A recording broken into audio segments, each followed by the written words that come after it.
Hi there, thank you for joining me to chat about Seeking Sister Wife. If you're a fan of the show, go ahead and hit the subscribe button, and also let me know your thoughts on the episode in the comments. So the episode starts out with the date with Nick and Jasmine. So they're all fancy. We see Nick dressed up in a suit with some citrine kind of shirt under it, but black pants, black blazer. Jasmine is in a black dress. I guess it's a little bit formal, so we see where they're going on a date. And they're taking a carriage ride in an area that looks to be the downtown. And Nick is just grinning from ear to ear like a Cheshire cat. And in his confessional, he talks about how gorgeous she is. And he says that she's even prettier than he is. Is that what he said? Or prettier than he thought? But then after he said that, he gives the camera a weird look. And I was like, oh my gosh, perv. So Jasmine says she's concerned about how she will acclimatize to the situation and that she's always been in monogamous relationships, which makes me wonder why the leap to this poly thing. When they asked her, when she was first introduced, she had said that how she felt like it would be a good environment to raise her son or something like that. So I thought maybe she had had some experience in this type of relationship, but it doesn't sound like she has now. So it makes me wonder why she's doing it at this point in her life, or why she would choose this right now with, her son growing up. So anyway, while they're in the ride, Nick talks about how, their situation or their relationships are grounded in spirituality. He said that their beliefs are based in science and mathematics, and I'm like, okay, where exactly? What part of it?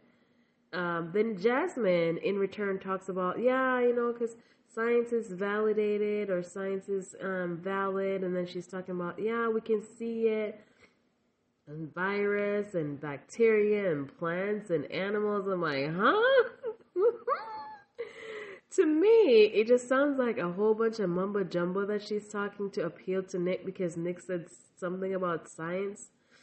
She goes on to say that her mom has studied like 8 different religions, and so she had been put through those religions as well. She was curious about how other people see things or how, I guess, other religions. But then she also goes on to say that they're pagan. So, what, did she decide to go pagan after she studied all these religions, and so she decided that wasn't for them? So now she's, I guess, a pagan. So she goes on to talk about how being pagan, they dealt with a lot of outward relationships. I didn't get that part. She talks about how she's sort of not of this world, and how she has 2 gods watching over her.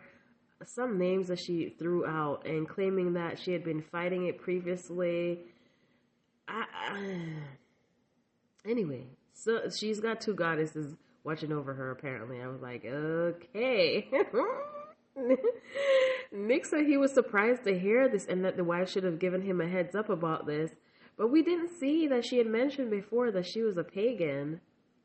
So this is new. It seems to be like all this stuff is coming out of nowhere. Like she's trying to be like, thought-provoking, or I don't know. Because why wouldn't this have been mentioned before? Since it's just kind of, she's making it seem like it's completely unusual. So knowing that, why wouldn't this be something that she would have disclosed already? So Nick offered her his jacket and she declined. She says, oh no, I don't need it right now. And then later he tells her how he's dying to kiss her. And so she obliged, and then he started kissing on her shoulder and her neck. He was holding her hand and went back to kissing her. I was like, oh my Lord. Like, you could tell from the start of the episode when he saw her, or they, arrived, that he was just drooling. Nick also says that Jasmine hits him with some head scratchers, and I thought it was just me, because I'm like, where is all this stuff coming from? So once they finished up the carriage ride, he said he wanted to go somewhere else to talk. So we see where they're sitting somewhere. I don't know if it's like a brewery or some place like that. It doesn't look like a restaurant because they're sitting on a sofa looks like it's in like the middle of the room, and they're having a drink. So when they're there, he keeps telling her how phenomenal she looks, and he tells her how he wants to focus on her mind and her psychology, and that, you know, he wants to be able to, you know, reach her mind and before he accesses her body or something like that. He says he doesn't want it to seem like he doesn't want the rest of her. And I was just like, okay, Mr. Pepper Le Pew, you're not fooling her or me or anybody else. You're like dying to get your hands on her. He's just drooling and lusting. Then he says that, you know, he likes to pace himself because his sex is a powerful thing and he doesn't want her to get wrapped up in it. And she's just blushing and laughing. So he says she feels like they're really connecting. So there's a lot of suggestive conversations going on the couch there. And then he asks her how she would feel about spending the night at the house with him and the wives. And she tells him that she wants to take things slowly. And he looks a little perplexed, or maybe he just was a little bit disappointed because things were going so well. And then now she's hitting him with, you know, let's take things slowly. And he's telling her it's okay, but he didn't look any less disappointed. He thinks that she would be a good candidate because he feels like she would be a good candidate for the family. But then he says he doesn't want to disrupt the peace in the house. So, you know, is he concerned about Danielle, or is he concerned about her beliefs with this paganism thing? Because earlier he had mentioned that, you know, he feel like this pagan thing could be a problem with the wives. So I don't know, you know, what exactly he's referring to as far as disrupting the peace. So when he gets back home, we see the wives, everybody else is sleeping, but Danielle is up. She says she was a little bit anxious and she wanted to know how the date went. She couldn't sleep, so she was up watching TV. And so she asked him how the date went, and he tells her how she's beautiful, the conversation was fun.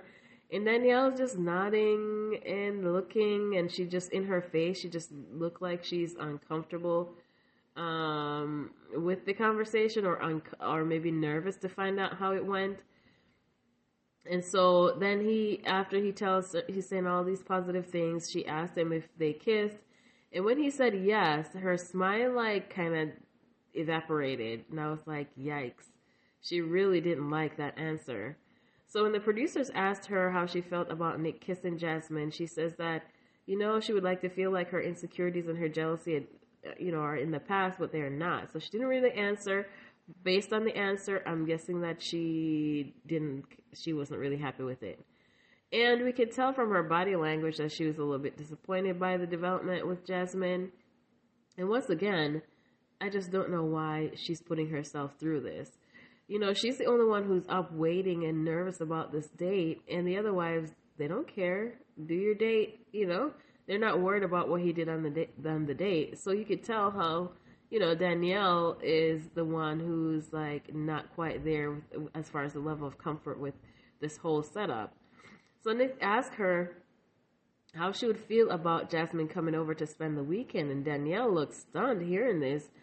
I'm also wondering why he brought this up to her, because when he had asked Jasmine, she didn't seem like she was ready to do the sleepover yet. And I wonder if he was bringing this up to make her jealous, or maybe more jealous or something. I don't know. But considering that it wasn't a definitive yes when he had the conversation with Jasmine, why would you bring this up to Danielle now? Especially seeing how distressed she is about the whole date thing so far in the conversation. So Danielle said, so a sleepover. So you could tell she wasn't quite excited about it. And she says that they get along well. She sees potential. And then she says, let's take things slowly and get to know each other. And then he says, you know, he's happy to know that she's okay with her spending the night. He asked her again if she's okay with her spending the night. And she seemed hesitant, but she goes on to say, yeah, I think that's okay. Danielle, stop lying to yourself. You're clearly not okay with this, and I don't know why she's doing this. So when she says that she's okay with it, Nick is like all smiles. You can see all his teeth. So in the confessional, Danielle says she's concerned about things moving too fast. And she mentions how she tends to say things that people want to hear. And knowing this, why aren't you making a conscious decision to be honest with your feelings instead of saying stuff to please other people, because we can tell that you're not really comfortable with this whole thing. So why are you doing this? And to give Nick a little bit of credit, he's really trying to make sure that she's okay with it.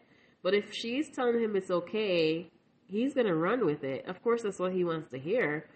But I really feel like he would have, taken things slower to appease her. But she's given him the green light, so he's going to move forward. So anyway, at the end of the conversation, he offers to knock her out because she was having trouble sleeping. And I was like, oh my God, Slimy Nick, we didn't need to hear that.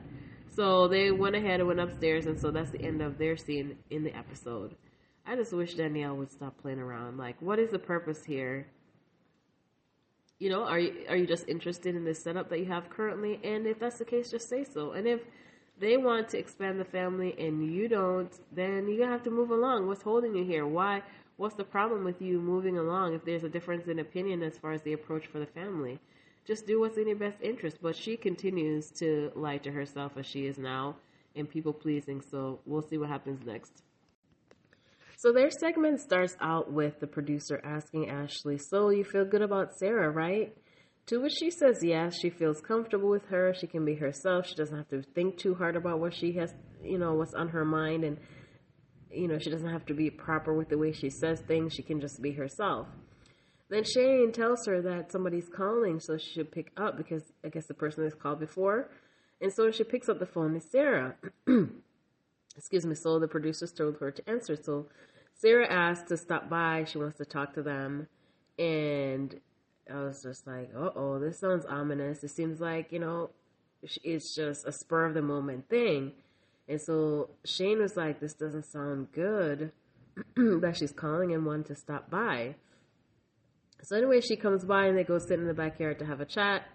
And, they say that they don't know what this could be about because they've been talking this whole time. Everything seems good. She even sent them good morning texts and all that. And so Sarah says how she's been caught off guard with the whole development. She feels like things have moved so fast and she's not really ready for it. And she says it's not fair for her to be in a relationship because they're attached, because they had told her how they get attached really easily. And she feels like she shouldn't have to be tied to this relationship just because they're attached. So Nick clarifies, excuse me, if she still wants to be in a relationship with them. And she says, to be honest, no, she's not ready to make that commitment. So we see Ashley wipes her eyes like she's tearing up, but she didn't really say anything. Shane is the one who's really, trying to speak because Ashley's kind of like, I guess she's speechless. So Shane says, Ashley was really interested in her. So they're kind of caught off guard a little bit about this whole thing. And Sarah tells them, it's not you, it's me, basically, that she, and tells her that she didn't really want to prolong things and make it harder. So, she feels like it's better to tell them now and they can move forward or, move on, basically. So in the confessional, Sarah says that she likes her independence and it's very important to her. And basically, she doesn't want to be held down because of somebody else's feelings. Just because they want to be exclusive doesn't mean she has to be. Which they weren't forcing you to be exclusive. And so, if you didn't want to be exclusive, then, you should have said that. And it could be that, she felt like she could possibly do it. But then after some thought, she decided she doesn't want to. But it's not like they were forcing her.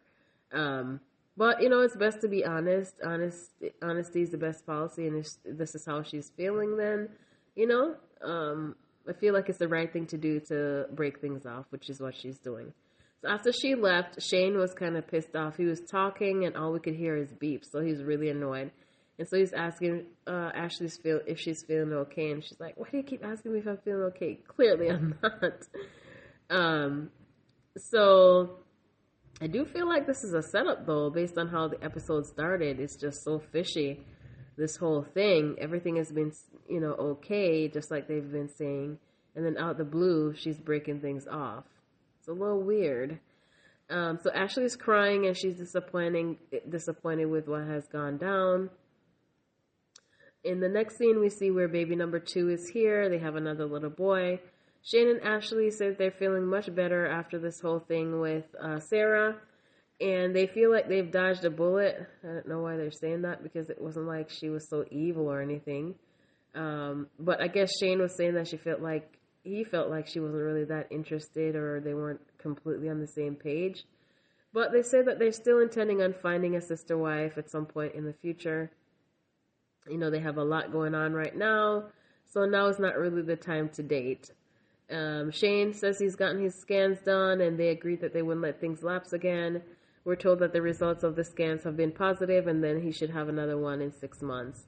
So they go on to say that they still, well, Ashley's the one who said that they still want to bring somebody in the family that they can marry and they can co-parent with and have a family with, and this is how their segment ended.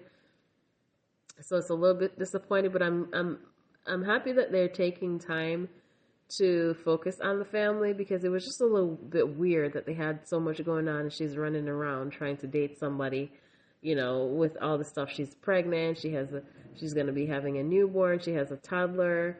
You know, it was just too much. It didn't make sense for that to be happening at that point in time anyway, so good for them. The Salahuddins are back home along with Jahari. Jahari asks if they're okay, and Naim says that his mom and his wife about to fight is not okay. And Nyla says it's not the first time, which I'm not surprised by, because there seems like, you know, there's a lot of tension and animosity between them.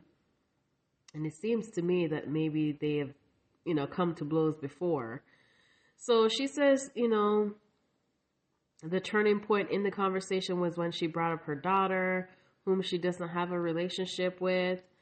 And I get that, but all that hostility just seemed unwarranted for just that. So it could be, you know, maybe a combination of things, or maybe it's just the straw that broke the camel's back as far as what's been happening in their relationship. It just seemed to be a lot for just that. So in the confessional, Naim says that he never wanted, you know, what happened between Jamila and Nyla to happen, but he understands why Nyla got upset. You know, but getting upset and threatening violence are two different things, though. He says he's upset, too, because they are constantly in communication with their daughter. And Nyla brings up how she doesn't even know how to pronounce her name. I was just like, wow, did this really need to be said? Like, it's almost as if she's, like, wanting to embarrass her mother-in-law. Like, why would you say this on TV? So anyway, she says Heya is raised Muslim and she's exposed to this already. And I'm just curious as to where and when, because they've never had a sister wife before. And it doesn't seem like these poly friends are like old friends. Excuse me. They had mentioned these people that they've brought on the show so far are people that they've met online. It doesn't seem like they've been long friendships or anything like that they would see, you know, or be around these couples for, you know, their daughter to be familiar with the lifestyle. So I don't know if I'm completely buying this, though. And Jahari asks a good question, which is a question that most of us have in our minds when watching this. She says, you know, knowing how she feels about this, why would you keep pushing this down her throat when you know she's uncomfortable about this? And Naim says, you know, he doesn't want to just spring a personal change in his life on her. But you already told her about your intention to pursue a sister wife in the beginning of the season. Why does this need to continually be brought up? You said it. She already told you how she felt about it. And that's all that needs to be said. It's, you know, from that point on, wouldn't be you springing it on her when you've made your intentions clear. So I don't feel like that's a good justification to keep ramming things down her throat and deliberately going out of your way to upset her, knowing how she feels about this already. So Jahari brings up the fact that she noticed that there was a little disrespect and that she was trying to pull her back when she was talking to Nyla. She says that, you know, that's where things went left. Mom felt disrespected, and she feels like they have to maintain a level of respect regardless of the emotion, which she's right. You know, yeah, you might be upset, and you can speak about your feelings, and you have the right to be upset. Now, disrespect is just not acceptable, and that's where you really have to draw the line and have some self-control. And she feels like if they can, you know, control their emotions and maintain a level of respect, then things won't be so choppy between them. And then she goes on to ask them, you know, what if mom never accepts the poly life, you know?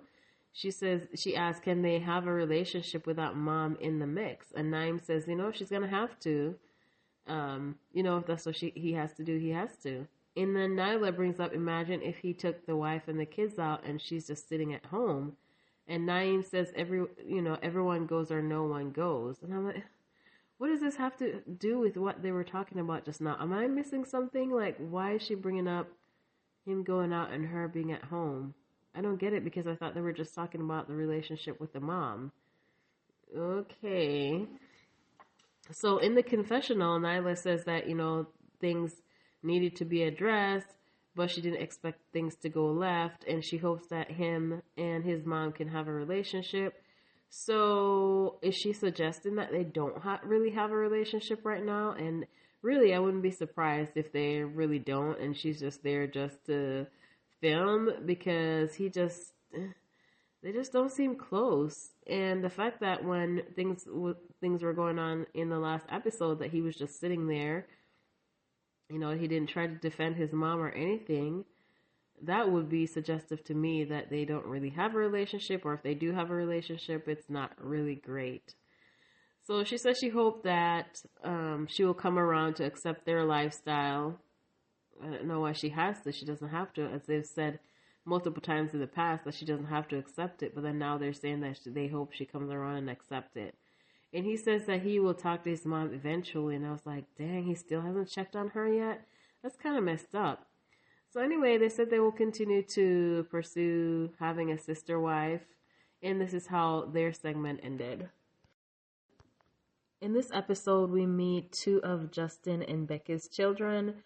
One is 22, and I don't remember the age of the other one. But we see where they're helping Becky choose an outfit. They're going to dinner at this Mexican restaurant, and she's supposed to meet Yari today. And so she's talking about how she feels a little behind because she hasn't met Yari as yet. She's only heard of her through Justin.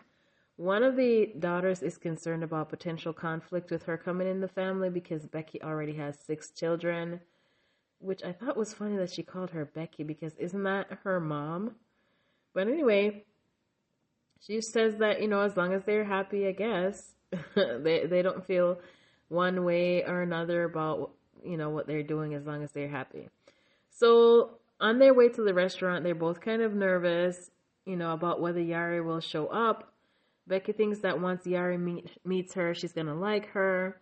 And Justin says, he doesn't want to go into the restaurant and get a table only for them to get stood up. So they're going to wait in the car. He wants to wait in the car. But when he got there, Yari was there already.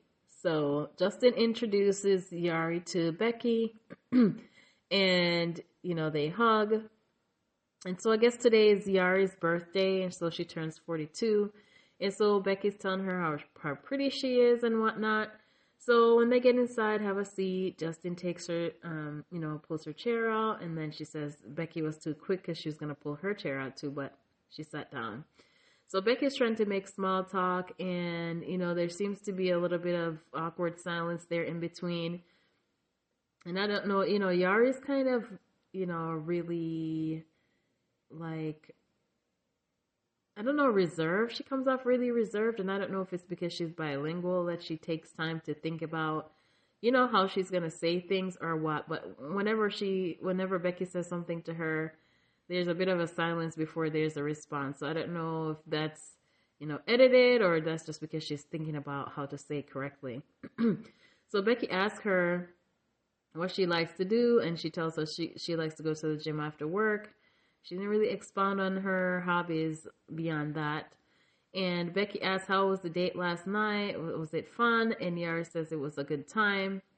So I guess this was the day after the last date that we saw, or was this a different date? I guess I'm not quite sure which date they had last night. So Becky goes on to ask her, did they talk about anything important? Did they make any future plans? And Yari said to Justin, have we? I didn't really see an answer to that, whether they talk about anything important. So Becky asked her if they had a nice kiss, and, of course, there's a little bit of silence, and then Yari answered yes, and Becky was giggling all creepy-like.